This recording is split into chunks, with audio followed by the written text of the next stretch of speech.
Hey, this is Peter Bernstein. I'm glad to be back. Thanksgiving's over. We all made it. We survived. And we did a really nice uh, podcast before the holiday, before they started, before Thanksgiving. And I just want to pick up on some of the things from that, but I want to say this is a different time now. The space between Thanksgiving and Christmas and New Year's. Things are a little different. Um, But certain things are the same and they seem to get more intensified as we go through the holidays.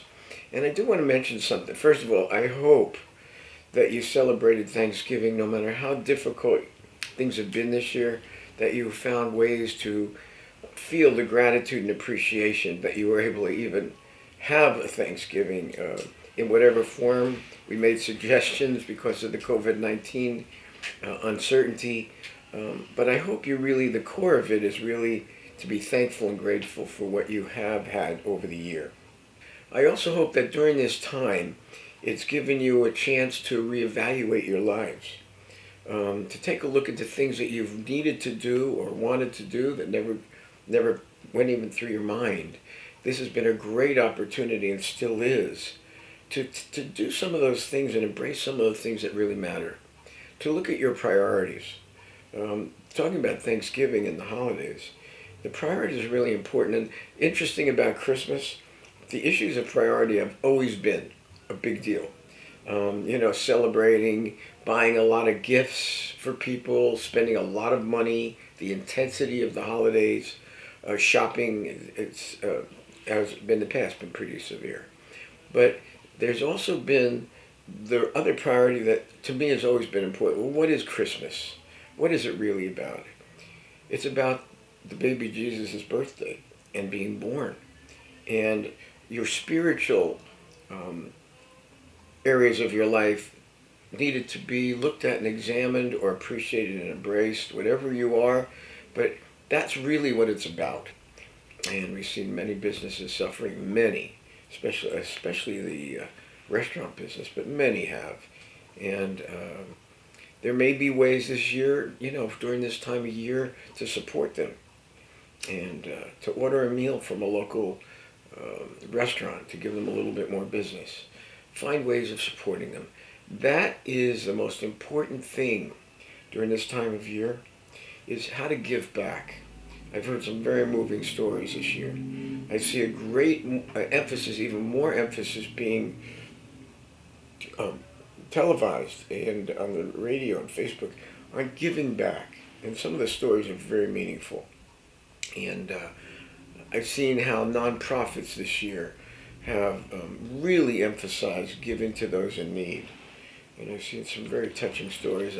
One nonprofit was started by a 17-year-old who saw people that didn't have enough food, lost their homes, lost their rentals, and through his nonprofit, he's raised enough money to be able to help some families. Very touching young man, very superior. I've seen others. I've heard the actor Brad Pitt has, gone. I don't know if he's undercover as far as how he looks, but he's out there helping the needy, giving food to the needy, serving them. I got to give it to him. Gary Sinise, who helps veterans and veterans' families, does it all year round. He even does more of it now. Amazing. There are so many. We support caregivers of veterans, but also caregivers of all families in need through through the nonprofit Sonoma Coast Trauma Treatment. We find that this is, if there's ever been a year to help those in need, this is the time to emphasize it. And it's so fulfilling when you do it. Instead of expecting something back, it's giving of yourself in some sacrificial way. Materially, of course, really helps. And if it can't be done that way, giving of yourself, serving others, working for a local food bank, helping the homeless and those in need. And boy, in our town, Petaluma, there are so many homeless that are standing on corners, and you don't have to. I find that I don't even want to know about what they're going to do with the money. I just make sure that I give them money, and probably more than a lot of people. But it fulfills me, and if I've been blessed and I have enough, then I want to make sure that other people share in that. That means an awful lot to me. It always has, but even more now. That's one of the gifts of going through difficult times is that you really appreciate and how much it means to give back, to be supportive. The community I live in has been extraordinarily supportive to me and the Trauma Institute with my wife who's in the last stages, she's dying, and they've been so sweet to me. And they're quick to acknowledge that I've lost weight, and I get it. I wish I didn't, but I'm one of those people, instead of gaining weight under stress, I lose weight. And but they say it with concern and compassion. And that compassion means a lot now. This is the season for compassion and caring and empathy, which is even more personal. If there's ever been what's really important at this time of year, other than the birth for Christians, the birth of Jesus, for Jews, it's a different kind of holiday, but it's still very important. For other religions, I can't claim to be an expert on them, but it's always an important time of year. For me, certainly feeling caring and how important it is to give back to others, even when I'm suffering, even when you're suffering or having a difficulty. One of the paths to healing, that and where the giving even means more, is what, even though you're suffering or struggling or have lost something, someone you care about this year, is giving to others in need. It's more important. It's a sacrificial kind of giving, and it's very loving, and it's more meaningful. I find this is a time of year that symbolizes that more than ever. This is a very complicated time because of the uncertainty of the COVID-19 crisis and epidemic. So I know it doesn't make everything easier, but it doesn't matter. This is a time of year to find a way to embrace the things that really matter. And I want to encourage that today. I'm sitting next at the Bernstein Institute, my other office where I have a fireplace, and I'm sitting in one of my all the chairs are comfortable, but this one's even nicer. And we wanted to make we wanted to make our podcast even more personal and more relaxed and certainly enjoyable. I don't complain. I don't claim to be a comedian, but there are joyous moments. There are, even in difficulties, there are rays of light that come through the clouds, and rays of light of hope and encouragement, something more meaningful.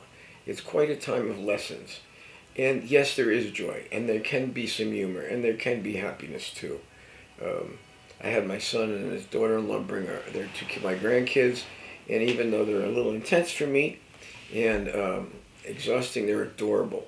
And even in the midst of what I'm dealing with Lynn, my wife, they brought great joy, and they did it deliberately, that they feel that they can bring some joy and uplifting to our lives, and they do. So to embrace that and appreciate that, not just dwell on the negative and dwell on the discouragement and despair, but to find other ways to find joy, to find happiness and appreciation at this time of year, I encourage you to do it. I speak from a place more so in my life than I've ever done before. Make the best of them. It's a form of self-care that you need to do. For those folks that don't understand it, it's a time to give yourself some gifts. It's a time to take care of yourself. It's not selfish. It's your time to restore yourself, to find some resilience that you can go back to your difficult, challenging lives more upbeat, more fulfilled and uplifted. Now, I know not everybody does well at this, but don't worry about it. It's a nice challenge. For those of you who get foggy-brained and overwhelmed with hopelessness and despair, do yourself a favor. Find a way to shift out of it.